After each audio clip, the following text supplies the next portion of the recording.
as men look to have meaning and make a difference in the world, some of them are being weaponized in really negative ways. So of the people who participated in the January 6th riots and insurrection in the Capitol building, 50 of them are running for office. Meanwhile, much more moderate conservatives and so on are stepping down. They don't want to run anymore because they don't think they've got a base. My name's Rachel Kleinfeld. I'm a senior fellow at the Carnegie Endowment for International Peace, and I study democracy, and particularly democracies that are having a lot of trouble because of violence, conflict, polarization, that kind of thing. I wrote this piece because our democracy is having a lot of trouble. Our political violence has skyrocketed. January 6th was just one indicator of that. And we're having a lot of issues with social cohesion, just holding the country together. And unfortunately, the problems of men are causing problems to our democracy, and so I had to write about it. When I was a little girl, women were just starting the women's movement, and we made gigantic strides within my own lifetime. But no one really thought about how those strides for women were going to affect men. And what's happened over the last 20, 30 years is that men have fallen behind in school, in college. Women are now out-graduating men nearly 2 to 1. Men are way behind on the income ladder. We tend to think of Elon Musk and the men at the very, very top, and men do still out-earn women at the very top. But most men aren't there. Most men are toward the bottom in the far working class where they haven't seen pay raises for decades. And all of this is allowing them to get angry, and they want to turn that anger somewhere. And there are a number of men in our political sphere who are saying, turn that anger against women, turn that anger against the democracy that's holding you back. And it's causing real trouble for our country. One other thing that's happened with this generation of younger men and boys is they're having trouble forming relationships, just like all young people are having a lot of trouble with the relationships that my generation took for granted. And part of that is the internet, that they're learning from the internet how to have relationships rather than from each other. Well, if you go to the internet and you type a question that some typical teenage boy might be asking, like, how do I build some muscle, or how do I go on a date? You pretty quickly end up in a very toxic place, this thing called the manosphere, which are all these different websites that start off giving advice to boys, but turn that advice against women and make it very much a zero-sum game. If women achieve, men can't achieve. They use this curiosity that boys have about how they turn into men, how they grow into men, and they twist it to make it very misogynistic, very anti-woman.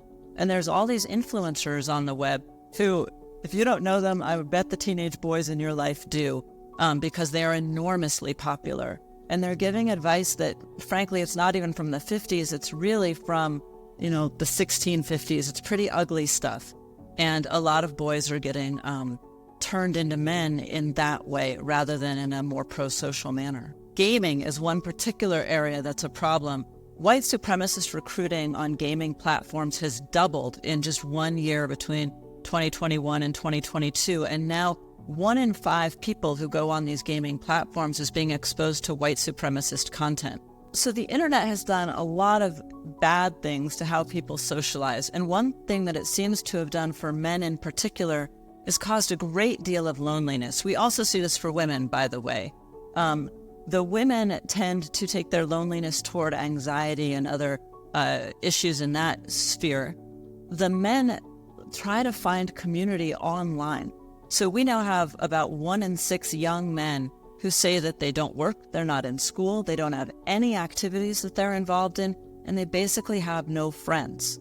Well, what do? They go online to gaming platforms and to community boards, and they search for connection. And what they get there tends to be people who are looking to either make a buck from them or people who are looking to weaponize them. And so what we're seeing is this manosphere that I've mentioned before that's taking these young men and recruiting them for white supremacy, recruiting them for the Proud Boys and other violent extremist groups, recruiting them for very extreme political belief sets, and at the same time giving them community, giving them a sense of connection, telling them that they are cared for and that they can do great things in the world. People want to do great things in the world. Everyone wants to have meaning in their lives. And if the only meaning that men are being told they can find is with these extremist groups, more of them are going to find those extremist groups. So the Survey Center for American Life has a new report that shows this growing political gap between men and women. And what's happening is women are moving left really quickly, especially young women. And men are moving further to the right, not as quickly, but the gap is growing very large. That means a lot of things. One thing it means is that we're seeing internationally men voting for extremist parties, not just right-wing parties, but really extreme anti-democratic, violent, racist parties. And what we're seeing in America is a marriage gap. Women and men who are of different political parties marry each other less than they used to. It's what race used to be in the 60s is political differences now. So if women are moving very far left and men are moving a little far right, they're also having trouble finding partners. And that's causing further moves to the extreme right and further misogyny against women. The people who brought these problems up decades ago were conservatives, Laura Bush and others. And their idea was, well, gosh, let's put women back in the bottle that they used to be in. Let's go backward in time to help men. That was not a very useful suggestion, nor was it well received. And so for decades, we saw these trends. We saw men falling behind in all sorts of ways, but no one could really address them because the only way people thought they could address them was to push women back. Well, that's no solution. What we need is everyone to move forward together as whole people. And hopefully that's where we can come now, because ignoring the problem of men does not help men, nor does it help women who have to live with the other 50% of our society.